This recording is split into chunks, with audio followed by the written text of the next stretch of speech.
No, hell no, you didn't We went to his house on an episode, actually. Yeah. Oh yeah, stand up real quick. We went to his house on an episode. I bought the neon Nintendo sign from him. So.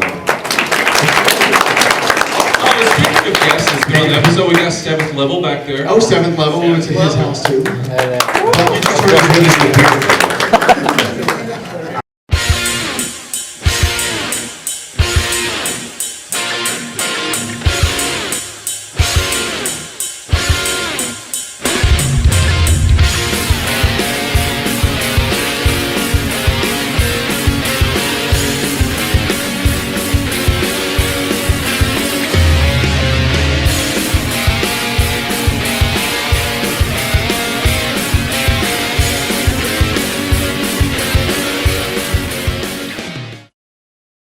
Hey guys, 7th here. We are back from Retropalooza. We are exhausted, but I wanted to do this part of it first this time since so many of you donated to make sure that we would have a fun trip after the transportation costs and food and everything like that. These are the things that we were able to pick up. Now, some of these were actually gifts, and I will explain which ones those were. First up, we've got Bob Ross. Now this was 8's, not mine. I am not a pop vinyl collector, but he is. So we have Bob Ross. Next up is the Red Knight, which is Dark Souls 3. 8th was excited about that one. Now we're not fans of Destiny, neither 8th or I, but 8th, once again, got drafted into helping sell stuff at a table. And just like last time, the compensation for him helping work the table and make the deals was games and knickknacks. And one of the knickknacks that he got was this little Destiny statue. As I was walking the floor, I happened to spot this one, and I knew 8th would want it because he loves anything that's from Software. I managed to get this for $7 whole. This is Eternal Ring for the PlayStation 2. And it is a JRPG from Software. Now we've recently sold our Wii U copy of Bayonetta 2 because we were planning on at some point rebuying it on the Switch. But as just a free toss away, Captain Retro gave 8th another copy, so now we have it again. The guy 8th was working for also gave him this little Assassin's Creed Origin pin, which is kind of cool. After expenses and everything came out, we split what was left between the two of us. 8th had one particular action figure or statue or whatever he could find that he was looking for, and the rest he planned to spend on portable games because that's the only retro thing that 8th really collects. He doesn't care about NES or any of that stuff. He likes to collect the handheld stuff for whatever reason. And I don't know what he spent on it, so I can't give you the price that we got it for, but he got this limited run release of what is this, Bit Trip Runner or something? Yeah. So he got that for Vita. Now this one, I don't really know what to say. I'm just gonna have to show you. Now tell me what happened. All right, so I went over to Billy's table. Right. And he made me take this. He said, "Get this shit off my table." What? Oh, I can't imagine why. Yeah, me neither. I'm gonna get to the bottom of this, by God. I got a bone to pick with you, sir. Did you give my kid a free M&M karting game for Nintendo DS? Hey, that thing is super rare. It's like, have you ever seen it? I'll ask you that. No, I have not ever played it. I've heard bad things. You never seen it? No, I've never seen it. Okay. Well, there you go. I'm just wondering if maybe the real thing is that you're just using him as a Trojan horse to get your crap games away so you don't have to pack them back up and drag them back to Arlington. What's the amendment? The Fifth Amendment. Fifth Amendment. Well played, sir. Well played. I went to Billy's table several times during the weekend, and every time I tried to actually buy something from him, he insisted on just giving it to me, and one of them was Grand Theft Auto Liberty City Stories for the PSP. He also insisted on letting me have this one, which was the only Phantasy Star game that I was missing from the original 4. So now I finally have this on Master System. I've been wanting it for a long time, but I've just been putting off getting it. So thank you, Billy. I really appreciate that, sir.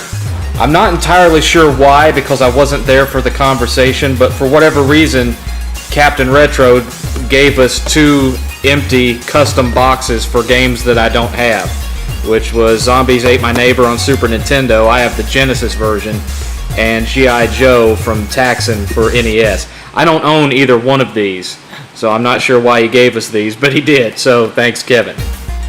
Now, another one that I purchased for myself was the Lone Ranger on NES. I bought this from Captain Retro for I think it was $30? $30, $35, something like that. I can't remember exactly. But it's an NES game that I always wanted. And of course, this is a custom case. This obviously isn't original. I can't even get it open. It's probably too tight. I'm not left-handed. But it's kind of almost a Willow type action RPG as I understand it. I haven't actually ever played it before, but it's a Konami game I didn't have, and I used to love the Lone Ranger as a kid, so I was excited to have it.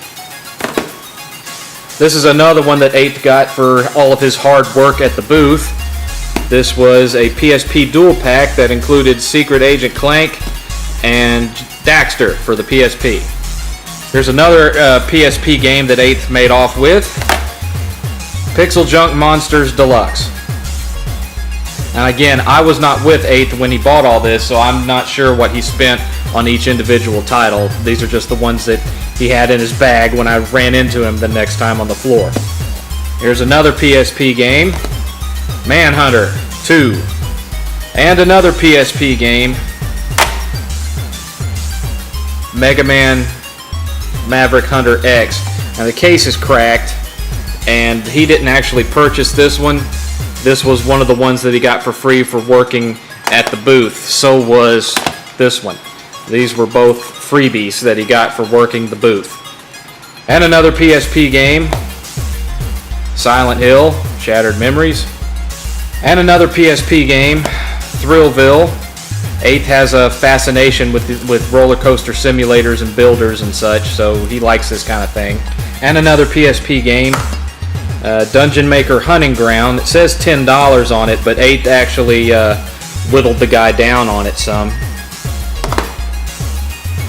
8th has become surprisingly good at bartering at such a young age. He's proving to be quite adept at it. Next up was Hellboy on the PSP. Again, all of this is the stuff that 8th managed to pull off with what he had left. Next up was Patapon 2 for the PSP.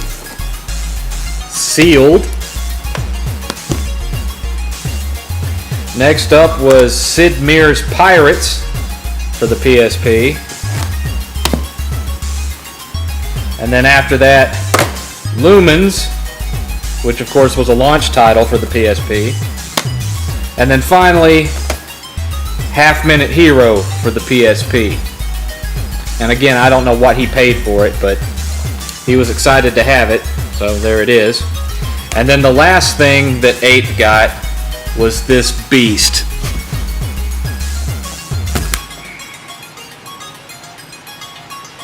I don't know what he paid for it. It's a Dark Souls 2 statue, but he was really, really excited to get it. So that's 8's haul, and then the last of it is what is the last that I picked up. I bought this for $10 from Captain Retro, which is Skull and Crossbones, and then I bought this from Captain Retro, which is River City Ransom. Is another one that I was missing that I've been wanting to rebuy for years and just never got around to it. Now, I did buy one action figure. It's not the action figure I went in there looking for, I went in looking for an Indiana Jones action figure because I knew that they had released several during the release of Kingdom of the Crystal Skull. So I figured there ought to be, scores of those floating around since that movie blew, and so I would imagine the toys didn't sell. 4 or 5 different versions of Indy in that line, but not a single toy vendor had that toy. And to kind of elaborate on that, here's OK Chief. Okay, Chief. How's it going, bro? Don't do drugs.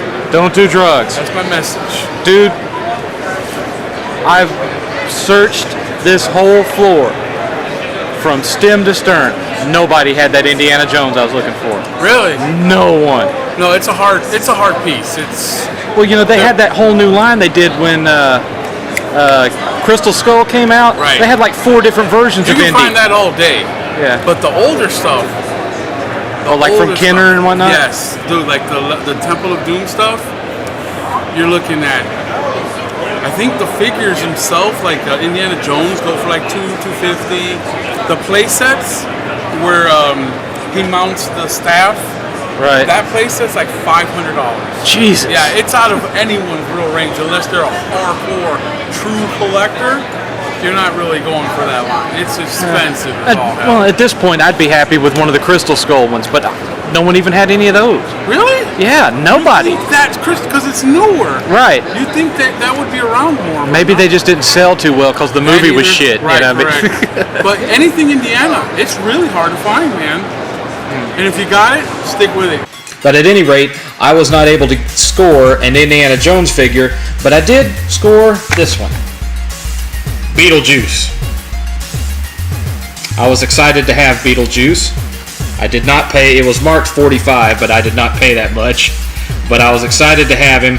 I didn't pay that much because it would appear the previous owner's dog got a hold of the plastic on it. It's got very clear chew marks on areas of its plastic, like down here in the corner here, as you can see.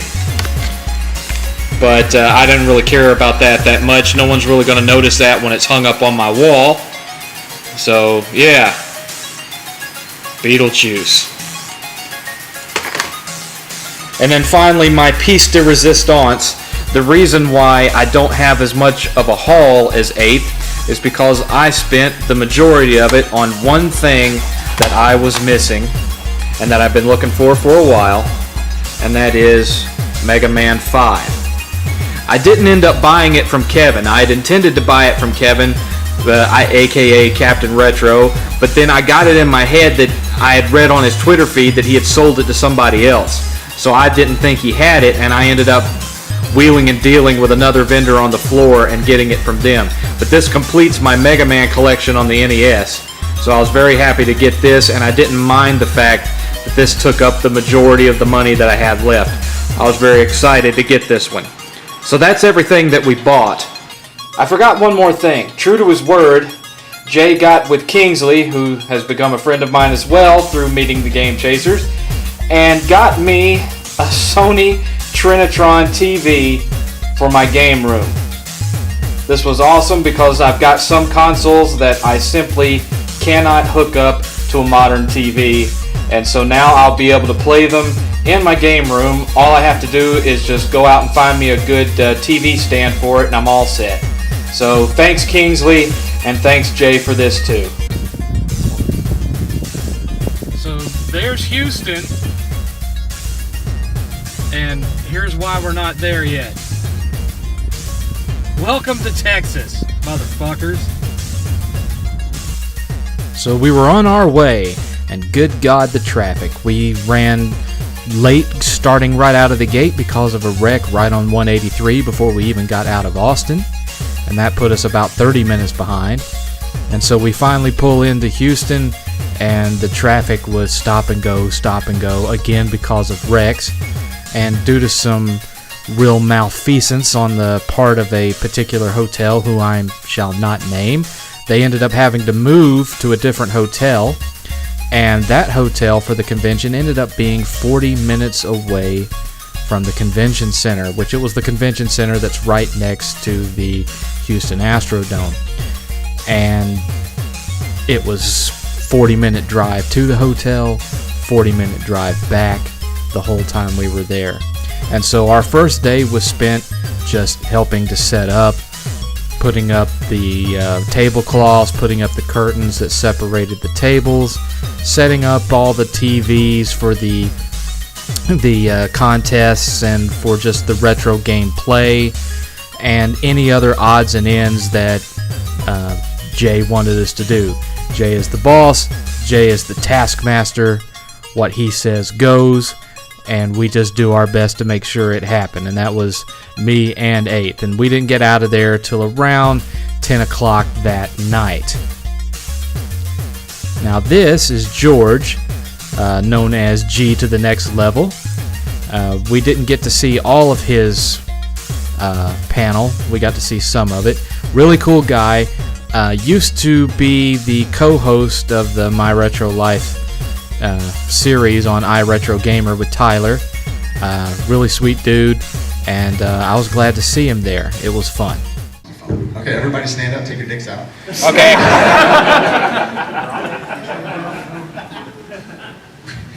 I like how she stands up. Did you just assume her gender? No. Oh God, no. All right, everybody flip me off. Everybody give me the bird. Hi, come on. You motherfuckers right there in the fourth row, you three, you're not better than anyone, thank you. That's amazeballs.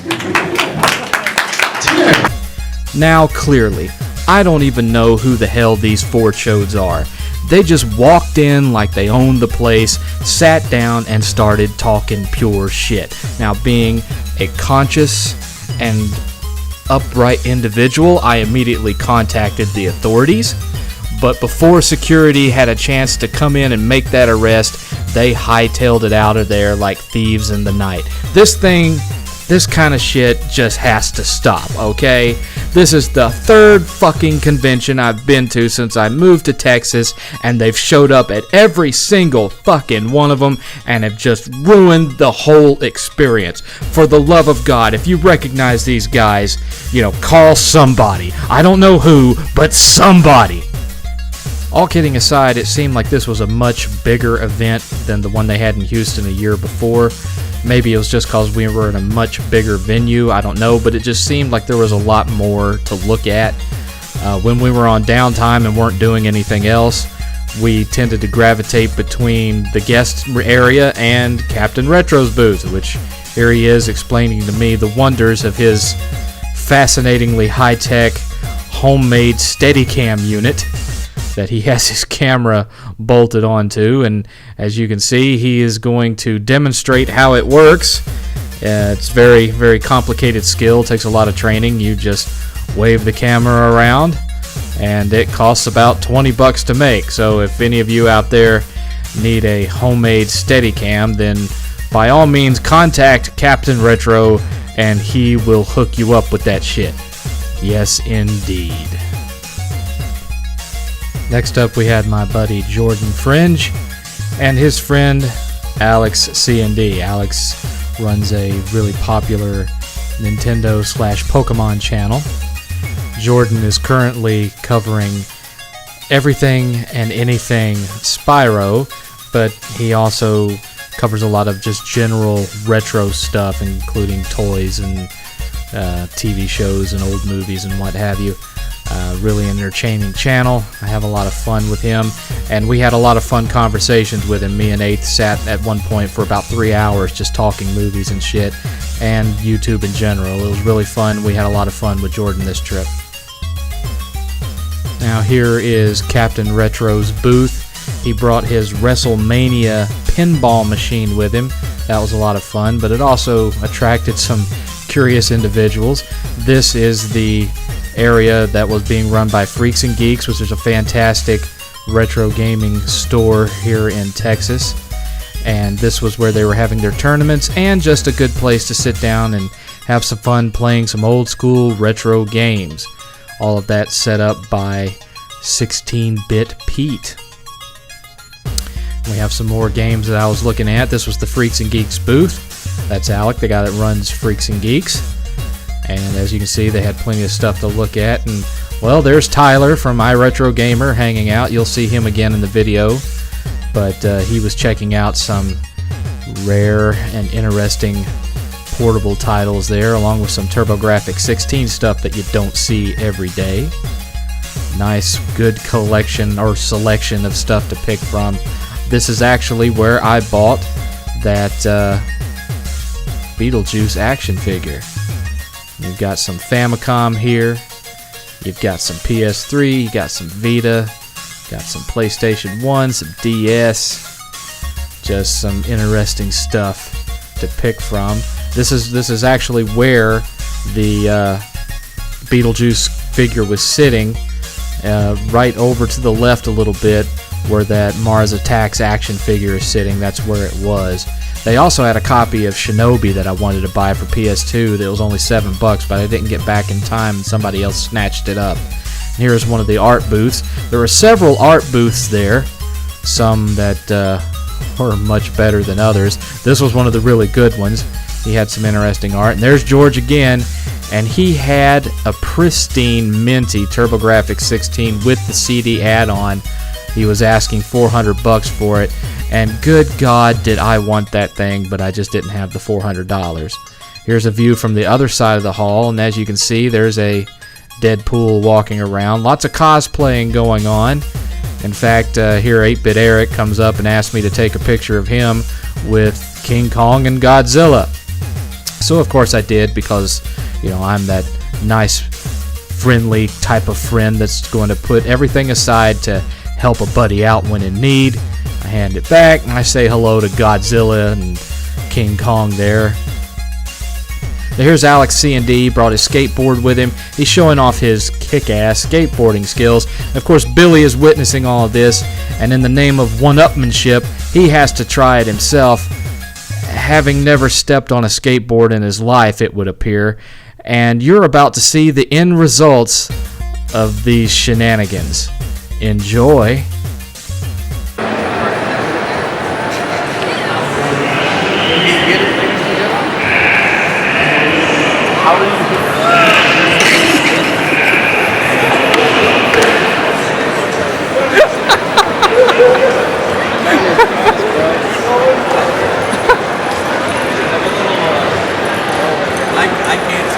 Was that the trial run? I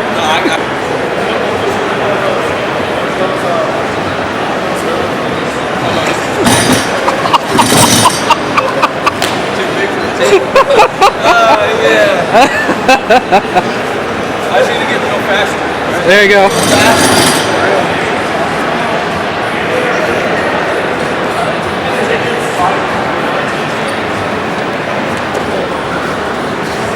Gonna hit you back. Ooh! It actually did. So after experiencing the wonder that was Billy, I happened to notice that my son had been drafted by the gentleman standing next to him in the sunglasses to help him barter and sell his wares. So of course, with my son working so hard to earn those free games, I couldn't help but to mess with him just a little bit. Yeah, excuse me, sir. Could you get me a deal on a really good game? I hear you and I see you. Excuse me, sir. Huh? That's not my idea of a good game, sir. Yeah. I'm gonna report you to management, sir. That's Shadow Man, Second Coming, Factory Seal. Next up was Tyler, who does the My Retro Life series for iRetro Gamer. And if you've never seen it before, he was a big collector as a little kid with his dad. And his dad was an independent filmmaker who always had a camera with him and filmed everything they did when it came to collecting. So he has tape upon tape upon tape of all the collecting him and his dad ever did together. And we've had a lot of real cool conversations about experiencing things with our dads and growing up with our dads and growing up in the 80s. He's a really nice guy. He's really fun to talk to. He debuted his newest episode about the Sega Saturn at the event, and it's on his channel right now, so you should really go and watch it when you're done here. Now, of course, you can never go wrong with Evil Dead, and I spotted this in the bin, and I had to give it a quick thumbs up, because, I mean, hey, it's Evil Dead. Now you have some Star Wars toys and some Power Ranger stuff. Now, of course, Power Rangers and a lot of this was well after my time, but you've got a Dreamcast here with an interesting Dreamcast controller, and I'm new with this camera and I'm not used to the way it focuses, so sorry for that being out of focus there. Some Halo stuff. This is a Godzilla toy I had when I was 3 years old. I was a big fan of the Hanna-Barbera show. They didn't have any toys tied into that, so a friend of the family went out and found that thing for me so I'd have a Godzilla toy, and now it's worth over $200. That's amazing to me. And here you have a turtle pizza oven and various other things. This, of course, is OK Chief's booth. If you're looking for toys and you're at Retropalooza, always stop by OK Chief first. He's got the goods. So that's the end of the road, folks. This was the last event of the evening. This was the all guests panel. Eventually Jordan showed up and Wood showed up, but he decided to sit in the background and just enjoy it from the audience. I didn't get Wood on camera this time, and I'm sorry for that. It's just he was on the move quite a bit, and every time I happened to run into him, I didn't have my camera with me, and I'm feel a little guilty about that because Wood's a good dude. But his channel, for anyone out there that wants to watch, is Beat 'em Ups. It's a great channel. He puts out a lot of good content, and all the ladies love him so much. The guys too. But anyway, it was a fun event, and of course, you know how I am about retro games. I love retro gaming, love everything about it. But this event was more for us about just getting to hang out with friends. I mean, we did get, as you saw, to pick up some cool stuff, but we didn't really do a whole lot of shopping. We kind of just quickly browsed, found what we wanted, picked it up, and then the rest of the time we were just hanging out with friends and talking and chatting, and we spent most of our time either over at Kevin's booth or hanging out in the guest area, just talking with everyone's families, getting to know people we hadn't been able to meet prior, and it was just a really fun event. Of course, you've got Comic Drake there. I got to talk with him. He's a cool guy. It was good to meet him, and it was just a lot of fun. This time, because I didn't have my good buddy Brian with me, we actually stayed after it closed to help pack everything up, and so we didn't actually get out of there until after 9 p.m. and then made the 3-hour drive home. But that's just the way we do it, man. Last time we went to one of these, we left right when the doors closed, and my buddy Brian, he stayed to help pack up, and I didn't know, and so I felt kind of bad about that. So I told Jay ahead of time that, this time we were going to stay to help pack things up, and so I was there right until the last little bit was put on the truck. Of course, my health being the way it is, I was not able to have as much get up and go as Brian, because Brian is a beast. Shout out Brian. That man stops at nothing. He puts himself in gear, and he don't stop for nothing. Just go, go, go. And I wish I was like that, and I'm hoping to be that way again eventually. I'm working on it, and I did my best. I wish I could have done a little bit more, but with my back being the way it is, every time I turned around, I was having to sit down for a couple of minutes before I could get back up and do more. And I feel a little bad about that. I wish I could have had more get up and go, but it did energize me in the fact that I was able to do more than I thought I'd be able to do. I was able to stand the back pain better than I thought I was able to do this time around.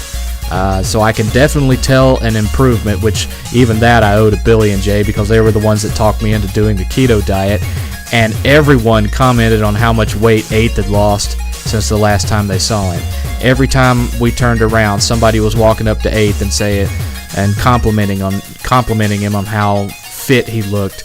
and how much weight he had lost and how he was bulking up, and that really did his heart good. He was really happy about that, and so we were really thankful to everyone for noticing that and letting him know that he was doing a good job.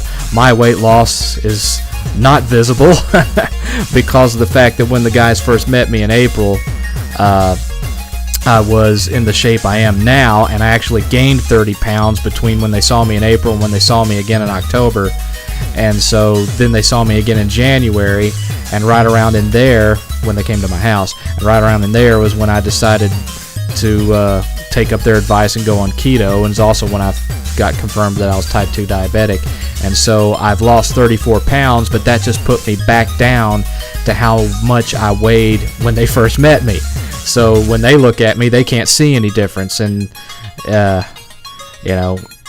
I can tell a difference because I'm able to get up and do more. I'm able to walk longer without getting winded or sore, and I can lift more heavy stuff without having to sit down and give my back a break. I was able to carry several of the TVs out of the truck and down out to the floor where the gaming area was, and walking back and forth, bringing people stuff they needed, that kind of thing. And so I still don't feel that I really earned the attention that they give us when we go out there. I feel like I need to do more when I'm there, but I did more than I thought I'd be able to do, and so I'm kind of feel guilty because I didn't do as much as I feel I should have, but I'm happy that I was able to actually do more than I thought I'd be able to going in. So hopefully in future events I'll be able to help out, because I do intend to keep going to these, bringing 8th out, because this is as close to vacation as it gets for me, and these guys have become really close friends with us, and all of our family is still, what's left of it, is in Tennessee or North Carolina. So I'm not exaggerating when I say that besides Brian and besides a few of my coworkers, Billy and Jay and Wood and all these guys have really become our extended family, and so we really appreciate the way that they take care of us when we're there, and we'll always do our best to make it up to them, because we love you guys in a totally hetero way, of course. Or maybe not. But anyway, it's that kind of event. It was a lot of fun. And I found out while we were there that the event in September 28th and 29th, I think it is, or is it 29th and 30th? Well, it's at the end of September in Arlington, their big event of the year. And the Angry Video Game Nerd is going to be in attendance. So you know what that means. That means the donation bar is back to zero, and I got 2 months to do this all over again. Because that hotel is $150 a night. Woohoo! Man, oh man. Now, that being said, I hope you guys had fun with this video. I hope you enjoyed it. And I hope this encouraged some of you to that are able to come out to Retropalooza and check it out. It's the most, I've been at a number of conventions, and I've never had as much fun as I have at the Retropalooza conventions. It's a lot of fun. I think you'd really enjoy it, and by all means come out. I actually got recognized while I was there, which tickled me. It was someone who had seen me on episode 68 of the Game Chasers, and stopped me to have his picture taken with Billy, and then took time out of his day to thank me for being that episode, for being, as he put it, so generous, which I didn't really feel that was what I was doing, but I thanked him for that, and Billy standing there with his big grin on his face. So it was cool to be recognized. I got a big kick out of that. But anyway, if you can make it out to Retropalooza, come out, and by all means, if you see me there, come find me and say hello. Until next time, friends, this is 7th. Yeah, like YouTube-wise? Yeah, or anything-wise. I don't Yeah. know. Tell me, how's your love life? No. Damn. Nah, we try, but like everyone's crazy. And honestly, like, I need to just stop going for girls, like, if they're not a gamer. Because that's, like, the biggest red flag. Like, you would think it wouldn't be a red flag, but it's a red flag. Because if they're not about it, like, they'll never truly be about it. And then it's like, how do I connect with you? I can't. So that's been my problem. Yeah. Usually that's done with the penis. Okay. Well, our rating just went from PG to at least a PG-13.